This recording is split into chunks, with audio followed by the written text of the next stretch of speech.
बहुत प्राचीन समय की बात है।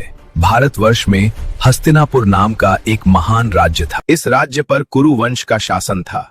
राजा शंतनु इस वंश के प्रतापी राजा थे। शंतनु के पुत्र देवव्रत ने पिता की खुशी के लिए आजीवन ब्रह्मचर्य का व्रत लिया। तभी वे भीष्म। शंतनु के बाद उनके पुत्र विचित्रवीर्य राजा बने, परंतु उनके निधन के बाद राज्य उत्तराधिकारी नहीं रहा। तब व्यास जी के वरदान से धृतराष्ट्र का जन्म हुआ। धृतराष्ट्र जन्म से अंधे थे, इसलिए राजा बने पांडु।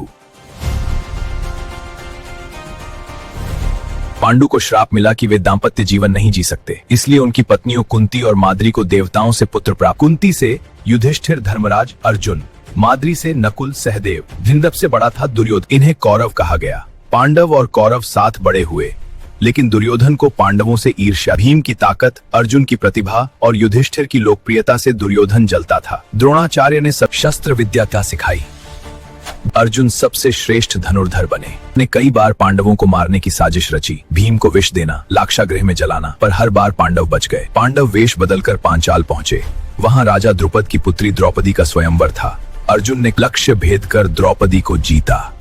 बाद में कुंती की आज्ञा से द्रौपदी 5 पांडवों की बनी। धृतराष्ट्र ने आधा राज्य पांडवों को दे दिया। पांडवों ने इंद्रप्रस्थ बसाया। युधिष्ठिर ने राजसूय यज्ञ किया, जिसमें भगवान श्री कृष्ण ने शिशुपाल का वध किया। इंद्रप्रस्थ की समृद्धि देखकर दुर्योधन और अधिक जलने लगा। दुर्योधन ने शकुनी की मदद से युधिष्ठिर को जुए में हराया। युधिष्ठिर ने राज्य स्वयं को और अंत में द्रौपदी को भी दांव पर लगा दिया। सभा में द्रौपदी का अपमान हुआ।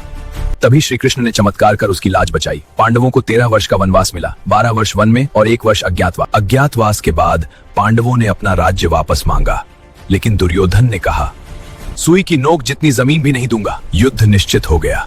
कुरुक्षेत्र में 18 दिन का भयंकर युद्ध। अर्जुन, युद्ध से पहले गीता का उपदेश सुनो, कर्तव्य निभाओ, मोह त्यागो। भीष्म पितामह शरशैया पर लेटे। द्रोणाचार्य का वध हुआ।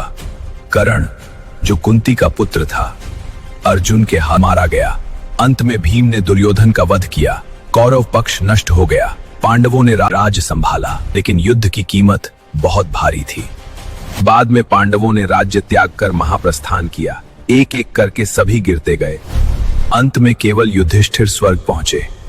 अधर्म कितनी भी चाल चले, अंत में हारता है।